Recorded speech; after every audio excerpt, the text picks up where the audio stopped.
ಜೈ ಚಿದಂಬರ. ನಮಸ್ಕಾರ ಗುರುಬಂಧುಗಳೇ. ನಾವಿವತ್ತು ನಾಟಕದ ನಿಂಬಾಳ್ ಅಂತ ಜಾಗಕ್ಕೆ ಬಂದಿದ್ದೀವಿ. ಅಲ್ಲಿ ರಾನಡೆ ಮಹಾರಾಜ ಅಂತ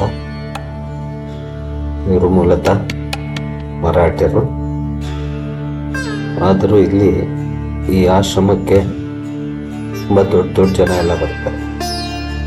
ರಾಜಕೀಯ ವ್ಯಕ್ತಿಗಳು, ಪೊಲಿಟಿಕ್ಸ್ಗಳು ಅಲ್ಲಿರೋರು. ಯಾತಕ್ಕೆ ಅಂತಂದ್ರೆ ತಮ್ಮ ಮನಃಶಾಂತಿ. ಯಾವುದೇ ಕಾರಣಕ್ಕೂ ಇಲ್ಲಿ ದುಡ್ಡಿನ ವ್ಯವಹಾರಕ್ಕಿಂತ ಮನಃಶಾಂತಿ ಬೇಕು ಅಂತಂದ್ರೆ ಈ ರಾನಡೆ ಆಶ್ರಮಕ್ಕೆ ಬರ್ತಾರೆ ಎಲ್ಲರೂ. ತುಂಬ ಪ್ರಶಾಂತವಾದ ಸ್ಥಳದಿದೆ. ಪಕ್ಕದಲ್ಲೇ ಒಂದು ರೈಲ್ವೆ ಸ್ಟೇಷನ್ ಕೂಡ ಇದೆ. ಕೆಲವು ಸಲ ರೈಲಿಗೆ ಸದ್ದಾಗ್ಬೋದು. ಸಂಜೆ ಮೇಲೆ ಒಳಗಡೆ ಧ್ಯಾನಕ್ಕೆ ಕೂತ್ಕೊಳ್ಳೋಂಥ ಅಭ್ಯಾಸಗಳು ಜಾಸ್ತಿ ಇದೆ. ಇಲ್ಲಿ ಧ್ಯಾನನೇ ಇಲ್ಲಿ ಅತಿ ಹೆಚ್ಚು ಮುಖ್ಯವಾಗಿರುವಂಥದ್ದು. ಧ್ಯಾನಕ್ಕೆ ಮಹತ್ವ ಇಲ್ಲಿ ಯಾವುದೇ ಪವಾಡ, ಇನ್ನೇನೋ ಒಂದು ಶಕ್ತಿ ಇದೆ ಆ ಥರ ಅಲ್ಲ. ಇಲ್ಲೆಲ್ಲ ಬರೀ ಧ್ಯಾನಕ್ಕೆ ಮಹತ್ವ ಕೊಟ್ಟಿರುವಂಥ ಸ್ಥಳ. ಬನ್ನಿ ನೋಡ್ಕೊಂಬ. ಅದಕ್ಕೆ ಮುಂಚೆ ನಮಗೆ ಗೊತ್ತಲ್ಲ, ನಮ್ಮ ವಿಡಿಯೋನ ಸಂಪೂರ್ಣ ನೋಡಿ, ಲೈಕ್ ಮಾಡಿ, ಶೇರ್ ಮಾಡಿ, ಸಬ್ಸ್ಕ್ರೈಬ್ ಆಗಿ,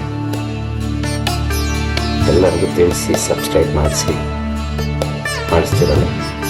ಜೈ ಚಾಮರಾಜ.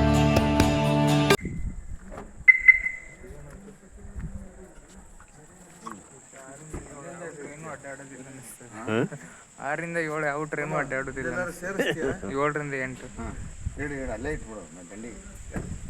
ದಂಡಿ ಗಿಡ ಅಲ್ಲಿ ಒಂದೊಂದೇ 6 ಅಣ್ಣ ಹಿಂಗೆ, ಒಂದೊಂದು 6 ಅಣ್ಣ ಹಿಂಗೆ ಸಿಲಿಂಡರ್ಗೆ ಅಣ್ಣ. ಒಂದೊಂದು ಸಿಲಿಂಡ್ರಿಗೆ 6 ಅಣ್ಣ. ಅಲ್ಲಿ ಬ್ರೇಕ್ ಹೊಡೆದಾಗ ಹಿಂದ್ಗಡೆಗೆ ಬಂದ್ಬಿಡುತ್ತೆ. ಆಮೇಲೆ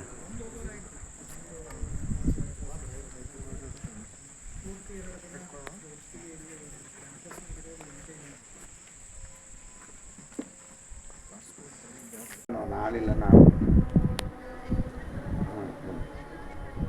ನಾನು ನಾಡ್ದ ಹಚ್ಚಿಬಿಡಲ್ಲ. ಸರಿ. ಹಚ್ಚ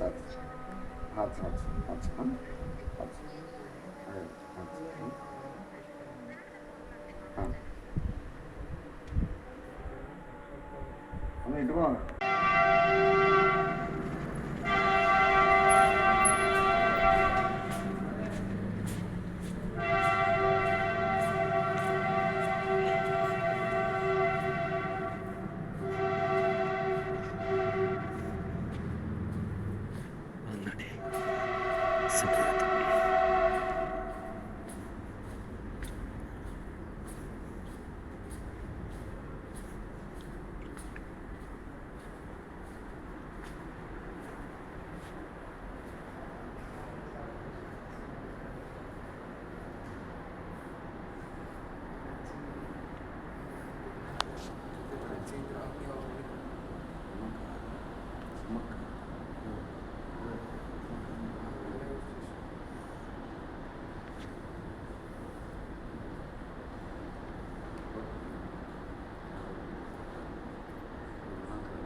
ಡಿಲೀಟ್